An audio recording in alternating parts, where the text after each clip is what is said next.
Senhoras e senhores, estamos de volta porque tem Libertadores, noites de Libertadores.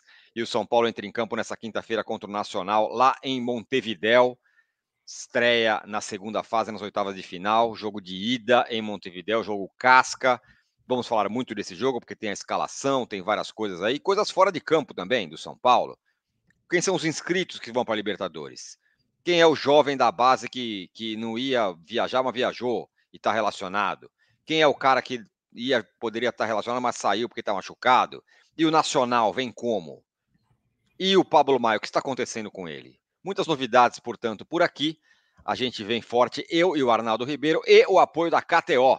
Dê o seu palpite na KTO, use esse QR Code que está aí na tela, use o cupom TRICOLOR, tem 20% de bônus no seu primeiro depósito. O link que está na descrição também você pode utilizar. E utilize, sobretudo, a dica KTO que eu e o Arnaldo vamos mandar no Instagram logo mais. Aliás, ela deve estar lá. É só você olhar lá no nosso Instagram Arnaldo Tironi 1. Tem a dica KTO para esse jogo, dicas boas, hein? A gente acerta bastante. Muito bem, Arnaldo. Tem tanta coisa nesse vídeo que a gente precisa correr. Começando pelo time que viajou para o Uruguai, com uma baixa que não era esperada e o que significou a presença de alguém da base no grupo, é isso?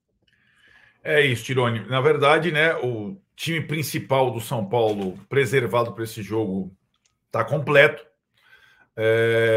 A novidade foi uma ausência inesperada na delegação, já que o São Paulo vinha passando esse tempo todo ileso a lesões. Não foi exatamente uma lesão, mas o Eric sentiu um incômodo muscular e ficou fora da viagem.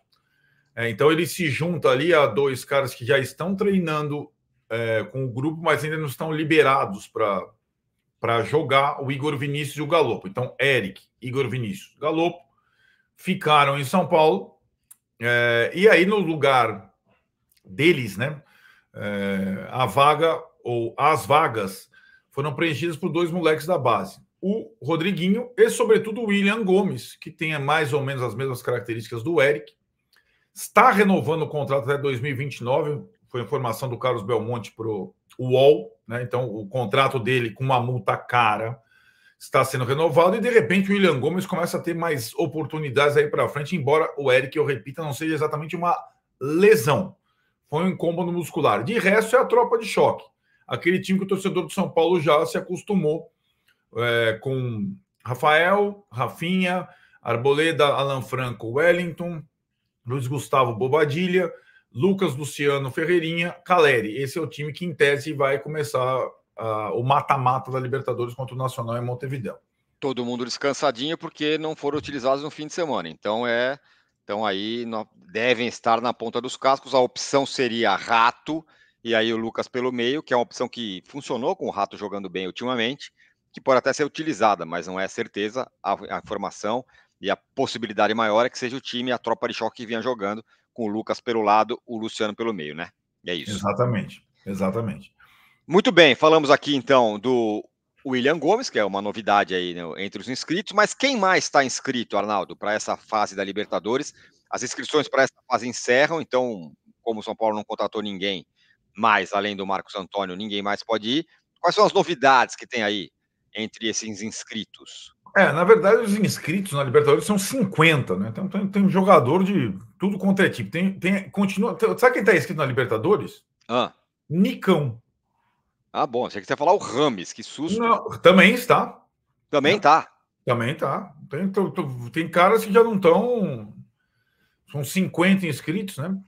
Então, o que o São Paulo poderia fazer é inscrever novos contratados e fazer substituições. E, na verdade, tem 3 novidades na lista para essa fase. Certo. O Marcos Antônio, óbvio, sim, né, o único reforço contratado, mas também o Lisieiro, que faz parte da delegação e voltou ao clube, e o Igão, né, que é o moleque da base que o Zubeldia mais gostou, que não estava naquela lista inicial de 50, elaborada lá pelo Carpini e pela turma lá atrás, né? Quem elaborou a lista dos 50 foi a comissão técnica do Carpini. Então, Igão, Lisieiro e, sobretudo, Marcos Antônio inscritos. O Jegson Mendes não foi inscrito, não tá. mesmo com toda essa disponibilidade que haveria. A gente não. A maioria das pessoas não viu bem o Igão jogar. Então, tudo bem, tem muita confiança no Zubeldia. Agora, os outros, o Marcos Antônio é uma contratação, então, evidentemente, jogou bem na sua estreia lá contra o Atlético Goianiense. E o Lisieiro, que foi aquele cara meio. Que não estava meio no radar. Mas aí acabou ganhando espaço, tem entrado todo o jogo. Eu tenho achado ele jogado bem, que ele tem jogado bem toda vez que ele entra. Até porque, né, é uma posição emergencial. A gente vai falar do Pablo Maia no final do vídeo, da situação atual, e o São Paulo perdeu dessa lista de 50. Pablo e Alisson não jogam mais a Libertadores, né? Isso. Então, e uma possibilidade seria a inscrição de um outro jogador, o Juan, zagueiro, com R, Sim. que está finalizando o seu processo, né, de exames, oficializando a contratação, só que ele chegou ao Brasil depois do fechamento da lista. Então, o Juan, zagueiro, com R, vai ser inscrito no Brasileiro, na Copa do Brasil, mas na Libertadores só se o São Paulo avançar mais à frente. Lembrando que a janela ainda fica aberta, vamos falar um pouco sobre ela, até 2 de setembro, né? O que fechou foi a janela de inscrição para as oitavas da Libertadores, certo? Isso, exatamente. Então tá aí, Lisieiro, Igão e Marcos Antônio, as novidades entre os inscritos para essa fase da Libertadores. O Arnaldo falou do Pablo Maia aí, fique atento até o final do vídeo, a gente vai falar sobre o Pablo Maia, que é uma questão aí que está colocada em relação ao Pablo Maia, que não joga mais esse ano, que deixou muita gente surpresa. Mas é o seguinte, você viu que está na tela aí um QR Code e esse banner aí atrás falando sobre o mercado Bitcoin. Você que está nos assistindo aí, deixa eu te perguntar. Você já ouviu falar em Bitcoin? Bitcoin é conhecido como ouro digital. Foi o ativo que teve maior valorização desde 2013. Se você tem uma ideia, para você ter uma ideia, se você tivesse investido R$10 em Bitcoin em 2013, hoje você teria mais de 100 mil reais. Ou seja, um rendimento acima de 450 mil%. E se você acha que essa oportunidade já passou, você está enganado. E se você quiser começar a investir em Bitcoin, o mercado Bitcoin é a maior plataforma de criptoativos do Brasil. Conta com a confiança de mais de 4 milhões de clientes. Se você está pensando, pô, mas eu não sei como dar o primeiro passo, o que eu faço, tal, o mercado Bitcoin criou as cestas inteligentes, que é uma cesta para quem é mais conservador, tem uma cesta que já é para você, tem uma outra cesta que é mais para quem é mais arrojado, tudo em poucos cliques, de forma 100% automatizada. Você não vai perder essa chance, correto? Então a gente tem aqui uma condição exclusiva para você que está acompanhando o nosso canal. Você abre a sua conta no mercado Bitcoin. Para abrir a conta é totalmente grátis. Aí você negocia qualquer ativo digital a partir de R$100. Feito isso, você já ganha R$10 em Bitcoin para você começar a entrar no mundo do Bitcoin. É só você apontar o celular para esse QR Code que está aí, baixar o app e abrir a sua conta no mercado Bitcoin em pouquíssimos minutos. Tem um link aqui também na descrição para você. Vou deixar o QR Code aí na sua tela para você fazer a sua abertura de conta no mercado Bitcoin e começar a investir em Bitcoin. Vamos lá, Arnaldo. O São Paulo enfrenta o Nacional na quinta-feira. Pergunta que não quer calar: como vem o Nacional? O Nacional vem bem melhor do que fechou a fase de grupos, né? No grupo difícil com o River Plate, né? Ele vem melhor, Tironi. Ele trocou o técnico, né? Saiu o Recoba, grande Recoba, Álvaro Recoba. Grande Recoba. Entrou o Martin Lazarte, já na fase final ali, na época da Copa América, ele pegou o time, está invicto até agora. Ele foi campeão local, derrotando o Peñarol nos pênaltis recentemente. Não foram tantas partidas assim, porque a temporada uruguaia tem muito menos jogos do que a brasileira. Aliás, a Federação Uruguaia adiou o que seria a primeira rodada da nova etapa do campeonato, justamente para Nacional e Peñarol poderem jogar frescos nessa etapa. Peñarol também está nessa fase de oitavas da Libertadores, pega o Strongest. Então, o Nacional está melhor. O Nacional perdeu um jogador importante, o mais conhecido pela torcida São Paulina, que foi o Carneiro, teve uma lesão no joelho, né, de lá para cá, mas contratou 2 jogadores muito importantes, né? Investiu pesado, o possível. 2 titulares, um deles, o Coates, zagueiro uruguaio Sim. da seleção, que estava atuando muito Veterano. tempo em Portugal, vai jogar contra o São Paulo. E o outro não vai jogar contra o São Paulo de saída, porque chegou recentemente, mas é um cara importante também e conhecido da torcida brasileira. O Nico Lopes, centroavante canhoto, justamente para o lugar do Carneiro, foi contratado, jogou no Internacional e tudo mais, estava jogando no futebol mexicano, foi contratado, não está ainda na plenitude, mas vai ficar provavelmente no banco nesse primeiro jogo e tem chance de começar o jogo da volta. Mais do que isso, o Nacional, que já foi eliminado 2 vezes pelo São Paulo em mata-mata de Libertadores, uma delas até a gente lembrou na primeira Libertadores, né? Aquele jogo que o Zete é expulso, depois entra o Alexandre, o goleiro, que faleceu pouco depois, e depois naquela outra da Libertadores do Adriano e do Dagoberto, São Paulo ganhou também. O Nacional tem razoáveis chances de disputar o Super Mundial da FIFA. Sim, esse é o ponto, né? Esse é o ponto. Ele pode ser... Hoje ele é o time ranqueado da Conmebol com mais chances de ir ao Mundial. E ele pode ultrapassar o Olímpia do Paraguai, que não está jogando a Libertadores, com 3 pontos, porque o ranqueamento vale por ponto, por premiação por fase. Então ele já avançou a fase de grupos, já pontuou por jogo, já pontuou por fase, e se ele pontuar, se ele ganhar um dos jogos desta fase contra o São Paulo, ele já é o time mais bem ranqueado para entrar no Mundial depois de Boca e River, que vão ao Mundial. Ou seja, então, os caras vão dar tudo nesse jogo. Vale tudo. Mais do que a classificação para a próxima fase, para esse jogo, vale para eles ir para o Mundial, né? Então esse jogo é a final para os caras. Digamos, para o Nacional, essa é a conversa no Uruguai. Se o Nacional ganhar um jogo de 1-0 a partir de ida, perder por 2-0 a volta e foi eliminado, eles não vão chorar. Eles vão ter a vaga no Mundial. Então, eu considero, pelas circunstâncias, parte central, todas as coisas, o jogo mais difícil do São Paulo na temporada. Mais do que Supercopa contra o Palmeiras, que a torcida do São Paulo encheu o estádio, mais que tabu contra o Corinthians, mais do que o jogo contra o Talheres, mais é o jogo... O São Paulo não joga uma partida como visitante em mata-mata de Libertadores há muito tempo. Com público. Jogou sem público. Na época do Crespo, jogou contra o Racing, etc. e tal.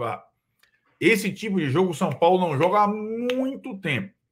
Então, para quem comemorou o Nacional, tal, aconteceram um monte de coisas nesse período que vão transformar esse jogo numa batalha daquelas, né? Conhecendo. É daquelas também para, se você passa por ela, você vai ganhando casca. O time vai ficando... Então, sim, é um jogo enroscado. E esse detalhe eles vão fazer desse jogo a coisa mais importante. Não importa se eles ganharam de 1-0, mas ganharem, porque aí com isso eles estão no Mundial. Então é bom para tomar cuidado mesmo. A arbitragem é de quem, hein? É toda a Argentina. O árbitro é o Facundo Tedio, que é um árbitro experiente, várias partidas da Libertadores até o momento. Então toda a arbitragem é argentina, os auxiliares, o VAR, tal, e o comandante é o Facundo Tedio. Bom, a gente prometeu que ia falar sobre o Pablo Maia e também sobre a janela de transferências. Vamos falar agora com o apoio da KTO. Dê o seu palpite aí na KTO. Use esse QR Code que está aí na sua tela. Use o cupom TRICOLOR. Tem 20% de bônus no seu primeiro depósito. Pablo Maia, Arnaldo, fez uma artroscopia no joelho. Aí é engraçado, né? Porque essa foi uma informação sobre a cirurgia do Pablo Maia dada aqui no canal Arnaldo Tironi há bastante tempo. E aí depois o Belmonte falou, não, o Pablo Maia volta no ano que vem. Aí causou um frisson. Falou, como assim ano que vem? O cara não vai voltar esse ano? Não, vai voltar o ano que vem. É isso, né? A cronologia do caso é a seguinte. O Belmonte falou, o Pablo Maia o ano que vem volta com o Alisson. Essa foi a primeira, alguma coisa estranha. A segunda, que foi mais notória, o post do Alisson sobre o Pablo Maia, dizendo estamos juntos, etc., indicando que tinha havido alguma outra coisa. Porque o Pablo Maia tinha acabado de casar, tal, não sei o que lá. Então, o Belmonte deu uma pista, o Alisson, e nós fomos atrás. E eu recebi de um vizinho do Pablo Maia, que mora no condomínio, uma foto do Pablo Maia de muleta, mostramos aqui no canal, com um curativo no joelho esquerdo, indicando a cirurgia. Como o São Paulo não esclarece bolhufas, muita gente relacionou a cirurgia agora à outra, aquela do descolamento do músculo no quadril. Isso. Muita gente concluiu que é uma cirurgia de ligamento cruzado que demoraria 8 meses, fora o que ele já está parado para si. A informação que eu tenho é a mesma, aliás, da do Eduardo Afonso, que publicou já lá no Uruguai. A informação que eu tenho é a mesma dele, que a cirurgia do Pablo Maia ela não altera o tempo de recuperação dele da cirurgia grave que ele teve. Pelo contrário, aproveitaram o momento de inatividade para fazer uma limpeza no joelho do Pablo Maia.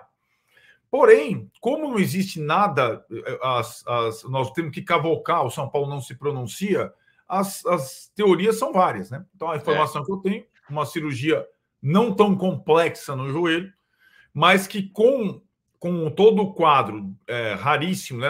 Descolar o músculo, mais ou menos como o Eduardo do Botafogo, que não volta esse ano, é possível que o Pablo Maia, de fato, só jogue o ano que vem. E aí isso tem implicação no time atual, na questão da janela e tudo mais, já que o Alisson, esse só volta a jogar mesmo no ano que vem, isso é uma certeza. E aí, janela. E aí vai apressar a presença, a chegada de um volante? Não. Apressar, né? Nós estamos nessa história. Quando que o Pablo Maia se machucou, né? A janela abriu 10 de julho. O São Paulo está jogando pela Libertadores um mês depois, né, da janela aberta. A janela vai até 2 de setembro. Verdade, ainda tem mais de 2 semanas. Mas para essa fase da Libertadores, já fechou.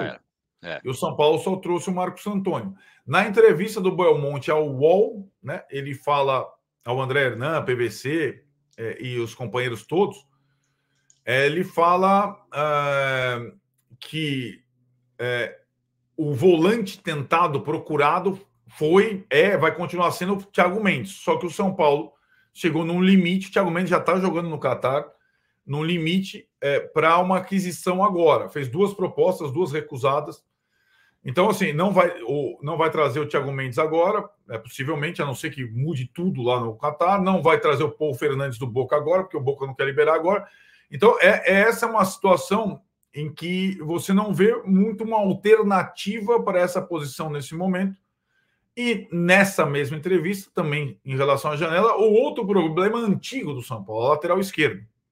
Desde o Caio Paulista indo para o Palmeiras, agora com a assinatura de pré-contrato do Wellington, a questão do Alexandre, o que foi de novo, né, que pretende continuar na Europa, e aí a janela europeia fecha 2 de setembro também. Talvez o São Paulo esteja lidando com esse prazo. O Alexandre ainda não acertou, né, com nenhum time europeu, mas é a sua prioridade.